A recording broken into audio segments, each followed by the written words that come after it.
berbicara antar agama. Banyak sekali kita juga masih temui. Sesama satu agama pun secara internal pun juga masih banyak contoh. Beberapa ustadz yang kemudian ingin mendakwah dilarang oleh sesama umat muslim dan lain hal. Bang Dendi, respon Anda.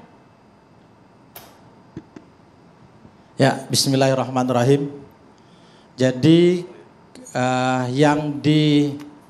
menurut saya begini, sebenarnya secara umum ya saya sangat yakin bahwa masyarakat di Indonesia itu seluruhnya adalah masyarakat yang toleran.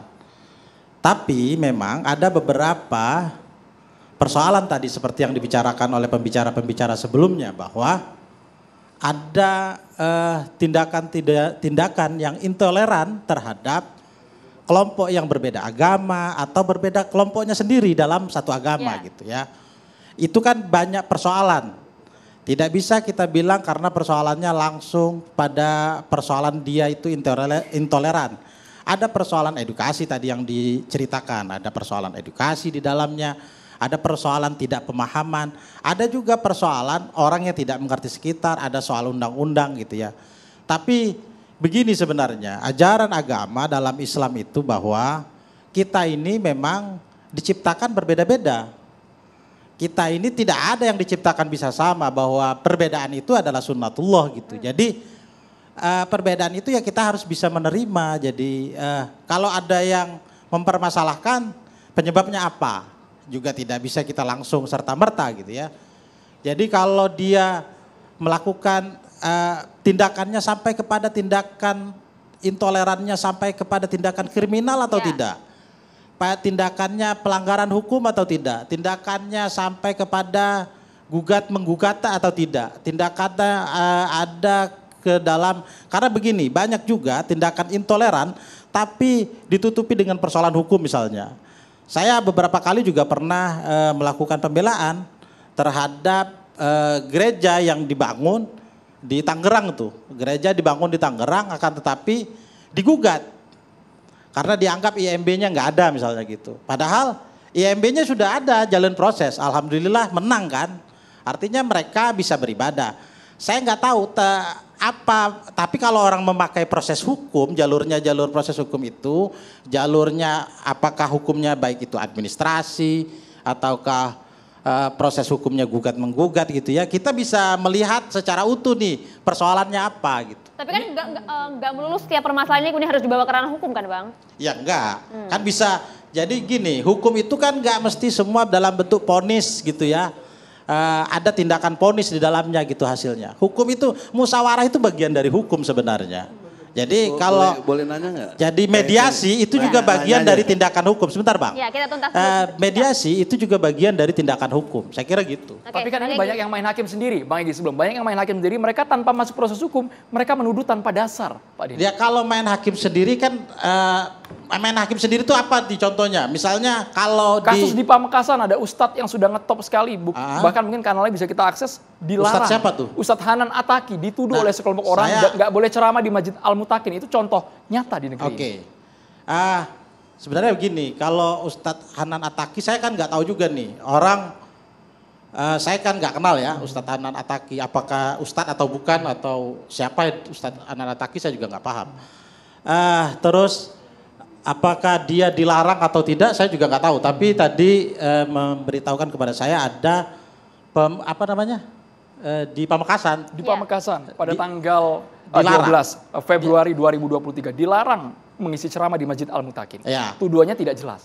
Tuduhannya tidak jelas. Apa itu maksudnya? Kan gini, sumber berita itu kan al-khobar itu laisa kal muayyan gitu ya. Jadi berita itu harus dilihat dulu. Jadi apa bentuknya? Maksudnya ada pembubaran, larangannya itu apa? Tuduhannya apa? Tadi gimana mau menanyakan kepada saya memberikan respon kepada persoalan yang saya juga tidak jelas, yang memberitahukan kepada saya. Itu ada persoalan di sana. Tapi persoalannya apa? Tidak jelas. Ya, itu dia dibubarkan tanpa alasan Bang. Itu dia, kami pun tuduhan juga tanpa alasan. Dibubarkan tanpa alasan. Lah iya, kalau dituduh tanpa alasan kan saya juga nggak ngerti. Jadi kita belum ada investigasi yang jelas juga soal itu gitu maksudnya. Boleh. Jadi gimana menanggapi? Ya gimana? Mantap. Itu tadi saya mau nanya dulu. Ya gimana Bang? Jadi gini Denny, kan semua tahu lah pengajian-pengajian yang ada yang dimaksud itu kan dibubarin oleh Banser atau apa gitu supaya jelas. Kita tidak nuduh yang lain-lain, cuma bertanya mengapa begitu, gitu loh. Dan terus bukan cuma satu, beberapa tempat. Padahal di Al-Quran tadi orang musyrik aja harus dilindungi. Kok ini sesama orang beriman? Enggak gitu loh. Kita ini ingin damai, brother ya, Denny. Bukan. Tapi kenapa terjadi intoleran di situ gitu? Ya gini Bang, persoalan intoleran itu ya dibubarkan atau dilarang atau apa. Juga persoalannya nggak jelas gitu ya. Jadi harus tahu dulu. Kita kan kalau selama nggak tahu persoalannya apa yang menjadi yang nggak tahu tuh ente nggak tahu. Lah iya makanya jadi persoalan ya sebenarnya kalau ente nggak apa? tahu ya udah jangan jawab. Lah iya. Gitu.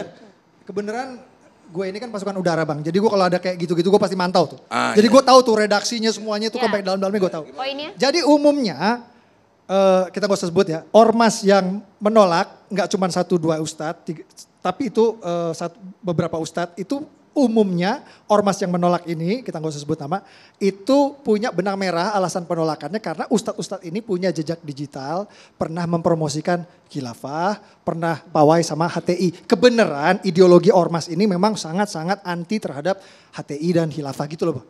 Ini kalau jadi dibilang persoalannya Bang, sebenarnya kalau dibilang nggak tahu, kita tahu of course. Kalau jadi Hanan paham Hataki saya. apa? Jadi paham saya Bang. Kenapa Hanan Hataki Jadi paham saya. Jadi paham. Ada satu video Bang, memang ada satu video dia memang pernah ngebahas ya. Meskipun udah dibantah sendiri sama dia ya. Dia udah dibantah sama dia. Jadi saya paham. 1 menit aja. Abang nanti pasti akan nyambung ini. Nanti Pak Abdullah harus bicara juga nih. Iya, beliau nanti yang berikan juga. Jadi gini, kalau alasan pola seperti dia itu, nanti kena dia sendiri. Yang ex-PKI aja boleh masuk partai politik, hanya ngisi pengajian nggak boleh ex-HTI misalnya. Mohon maaf nih. Apa bedanya sama-sama ideologi? Ini kan otaknya nggak dipakai, kata Rocky Gerung Dungu. Yang ex-PKI mengaku di sebuah partai politik boleh. Ngisi pengajian ex-HTI, ex-FPI kok nggak boleh. Bahasa Lamal punya bagus, yang jelek tinggal, yang baik ambil. Kalau alasannya itu. Ex-PKI boleh? Boleh. Kenapa ormas Islam nggak boleh? Itu maksud saya secara logika. Ilmu mantiknya masuk, dia nggak punya ilmu mantik. Pembelaan gue itu bukan kebijakan gue Pak Bos, kebijakan atas itu. Gue kan cuma aja. kultural doang gue mah. Anda cuma memberitakan. Jadi gini, saya memahami kalau misalnya begini. Bahwa toleransi itu bukan berarti kita melakukan. Toleransi itu kan kita bisa siap berbeda pendapat. Berbeda dalam persoalan gitu. Biasa-biasa saja. Itu biasa terjadi. Muhammadiyah, NU gitu ya. Dan dalam NU sendiri ada berapa mazhab? Ada 4 mazhab yang diyakini. Kalau dari pesantren tuh ada mazhab tambahan lagi selain Hanafi, Maliki, Syafi'iyah dan Hambali. Ada Daud Zahiri dan lain-lain.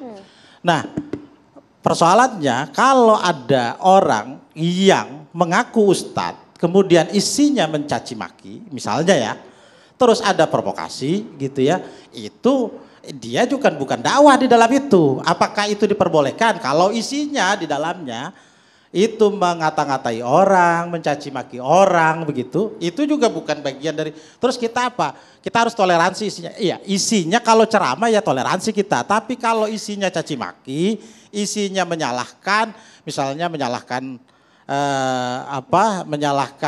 mencaci maki lah ya. Kalau menyalahkan itu kan soal pendapat.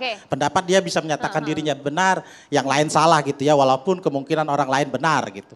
Nah, tapi menurut saya kalau isinya provokasi, isinya caci maki, isinya adalah kemungkinan bugot gitu ya. Bugot itu dalam istilah fikih siasanya pesantren gitu. Bugot itu ada kemungkinan orang ini akan melakukan pemberontakan gitu ya. Nah itu juga bukan, tidak bisa kita hitung toleransi di sana. Kalau isinya lemah lembut tidak ada sama sekali hal-hal yang kasar tapi tetap diusir. Misalnya gini ya, ada ceramah, Bapak mohon maaf kami tahan dulu karena kita juga akan melibatkan Gen Z, kita menghadirkan mahasiswa di sini Ikatan Demokrasi. Maksud saya begini Mas, jadi ada yang namanya Ustadz misalnya nih, orang yang diakui Ustadz tapi ceramahnya bahwa bilang di sana boleh ngebom gitu, di sini boleh ngebom, itu juga nggak boleh. Oh jelas, sepakat. Itu dilarang sama sekali. Itu dilarang sama sekali. Malah bisa ditangkap kalau ada statement itu Pak Dendi. Itu namanya intoleransi. Oke, paham. Mungkin kita toleransi dalam hal gitu. Kami minta untuk mahasiswa untuk bisa bertanya secara langsung pada narasumber kami persilahkan sebutkan nama dan juga langsung poin pertanyaannya. Assalamualaikum warahmatullahi wabarakatuh. Waalaikumsalam warahmatullahi wabarakatuh. Perkenalkan, nama saya Januar Rahman dari mahasiswa Universitas Al-Azhar Indonesia. Saya ingin menanyakan nih kepada Bang Ade Armando. Gini Bang, kan maraknya nih yang tadi Abang sebut, banyaknya intoleransi, penolakan-penolakan. Ya, jika dikaitkan dengan sila ketiga Pancasila, yaitu Persatuan Indonesia, dengan latar belakang Indonesia yang perjuangannya ini kan dari berbagai agama. Jadi menurut Abang nih bisa dikatakan nggak sekelompok masyarakat yang intoleran tadi Abang bilang itu bisa dikatakan kurang paham dengan Pancasila gitu nggak Bang? Menurut Abang gimana? Terima kasih Bang. Terima kasih. Pertanyaannya. Langsung Bang. Oh iya, itu jelas sekali kan, ya. Dia tidak menjalankan prinsip-prinsip yang kita yakini sebagai prinsip-prinsip dasar NKRI kita kan. Banyak orang lupa, saya senang bahwa ini datang dari generasi Anda ya. Yang artinya Anda masih ada di hati Anda bahwa kita ini satu Pancasila, Indonesia ya. iya. Kita mungkin berbeda-beda, tapi kita tetap harus saling menghargai, harus saling melindungi. Ketika ada orang ingin beribadah, maka orang itu harus diberi hak sepenuhnya untuk beribadah. Gimana, tadi terpotong karena menurut saya memang jawabannya adalah bagaimana caranya agar kita semua terus menularkan ini kepada seluruh bangsa ini. Bahwa saya orang Minang misalnya, dia orang Sunda. Mana? Banten. Oh Banten. Ya. Nggak ada hubungan darah sama sekali. Tapi kita yang satu bangsa. Dengan teman saya di NTT satu bangsa. Saya Islam, yang satu Kristen. Atau dalam Islam tadi dikatakan. Anda harus tahu loh bahwa ada misalnya serangan terhadap orang yang mengatakan mereka memeluk Ahmadiyah. Islam tapi Ahmadiyah. Itu juga diserang. Bahkan dibunuh. Bahkan rumah ibadatnya dibakar ya. Begitu juga dengan Sunni dan Syiah. Ya. Sesuatu yang sangat biasa sebetulnya di dunia Islam itu juga bisa menjadi alasan untuk saling serang. Ini yang harus kita bangun deh. Ya. Dan saya percaya bahwa generasi kalian lah yang harus betul-betul menjadi orang-orang di garda terdepan. Untuk kita tidak ada lagi ya persoalan sekat-sekat sara, suku, Kita agama, sepakat ras gitu ya. Kita sepakat Gitu ya. itu. Sip. Ya. Pak Heha, Pak Abdullah Heha, mungkin menanggapi hal ini, melihat situasi saat ini ternyata kok masih saja terjadi hingga saat ini. Belum lagi nanti kita mendekati Pilpres 2024. Silakan Pak Abdullah. Pertama, dari definisi toleransi itu artinya mengakui tapi tidak berarti mengikuti. Jadi beliau suka pakai baju putih, ya itu beliau suka, tapi saya tidak harus pakai baju putih. Begitu juga, itu toleransi pertama. Yang kedua, kalau bicara toleransi di Indonesia ini, hanya Kabupaten Maluku Tengah yang ada, yang dikenal dengan Pela Gandung. Di seluruh Indonesia hanya di Maluku Tengah. Pela Gandung itu ada satu kampung dengan kampung yang lain, sesama agama atau tidak sama agama, mempunyai ikatan yang lebih daripada hubungan darah. Misalnya, kampung A dengan kampung B hubungan Pela, mereka tidak boleh menikah. Pada menurut hukum Islam boleh menikah. Tapi karena ikatan luar biasa itu tidak boleh menikah. Itu di Maluku. Heha Mahua di kampung saya Islam, Heha Mahua di kampung sebelah itu Nasrani. Sehingga dan begitu saya itu 12 tahun sekolah di sekolah yang saya belajar Injil.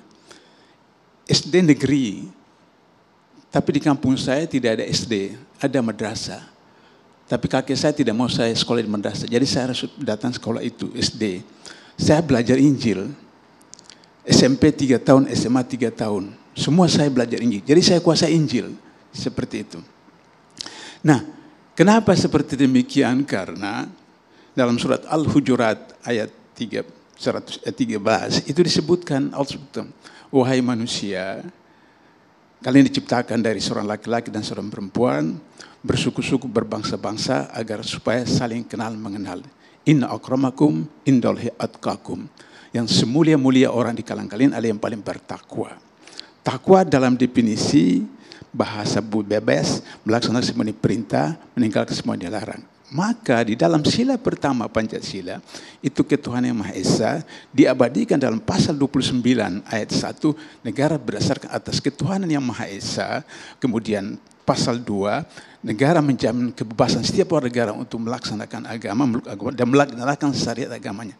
Jadi, ketika ayat Al-Hujurat 13 itu dipraktekkan oleh Rasulullah Muhammad SAW, para rabi Yahudi datang ke rumah Rasulullah, ke tempat Rasulullah, berdiskusi tentang persoalan masyarakat Madinah. Tapi kemudian Rasulullah itu seperti heran. Ada salah seorang itu yang dulunya gelisah. Jadi Rasulullah, kenapa ini orang dulu gelisah? Jibril datang bisiki Rasulullah, hari ini hari Sabtu, hari Sabat mereka harus ibadah. Terkejut Rasulullah, minta maaf, kemudian sediakan tempat untuk mereka melaksanakan ibadah Sabat. Selesai, dilanjutkan lagi.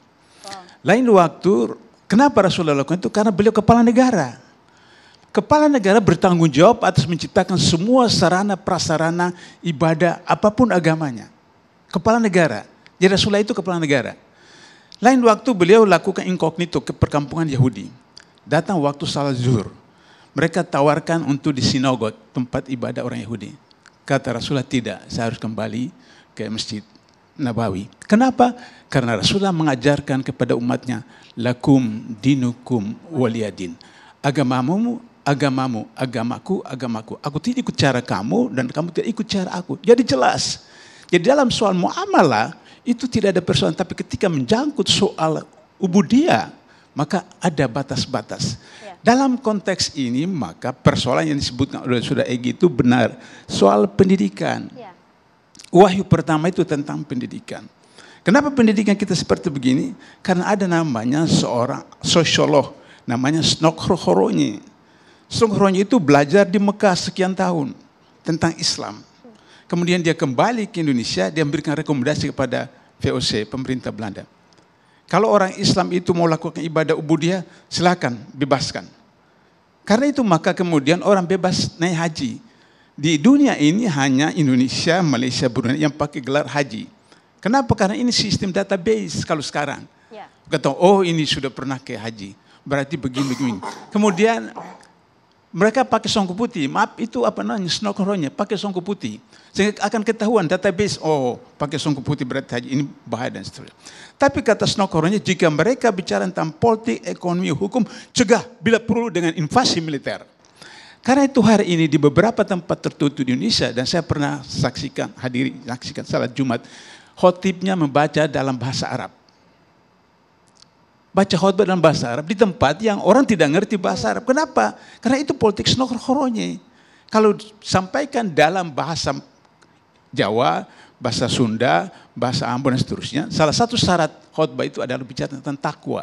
Maka dia akan bicara tentang takwa. Maka orang bilang, loh kalau begitu kita tidak boleh dijajah, maka berontak. Karena itulah warisan dari Snokhrokhoroni. Hari ini yang dijelaskan oleh Saudara Ade, Saudara Bani Samud, itu adalah operasi intelijen. Operasi intelijen, saya beberapa kali ditahan pada zaman Orde Baru, ditangkap, dipenjarakan. Saya tahu itu operasi intelijen. Sebab apa? Katakanlah orang mau menegakkan syariat Islam, tapi dia membunuh, dia membakar. Mana sebutkan hadisnya? Sebutkan riwayatnya. Bahwa bisa menegakkan Islam dengan membunuh, membakar dan seterusnya. Saya diberitahu oleh Muhammad Sulaiman, mantan anggota DPR Pusat, adik dari Abjan Sulaiman. Abjan Sulaiman itu kolonel, pemimpin Apreja di Majelis Istiqlal. Dia katakan, kenapa Kartosuwiro cepat ditangkap? Karena PKI memasukkan orang-orangnya ke dalam. Kemudian mereka itu yang membakar rumah, kemudian memperkosa dan mencuri, maka terciptalah stigma. Sehingga dalam pagar betis dalam waktu singkat, Kartosuwiro ditangkap. Coba lihat, sebelum Hillary Clinton mengatakan bahwa ISIS itu adalah operasi intelijen, saya sudah katakan di mana-mana tidak ada gerakan yang apapun lokal, nasional, internasional yang tidak terlibat operasi intelijen. Okay. Sehingga dengan begitu maka yang terjadi hari ini adalah operasi intelijen. Artinya terstruktur ya Pak Abdullah. Terstruktur. Ya. Kita tahan dulu. Nanti kita lanjutkan usai jeda ya pemirsa sesaat lagi untuk Anda.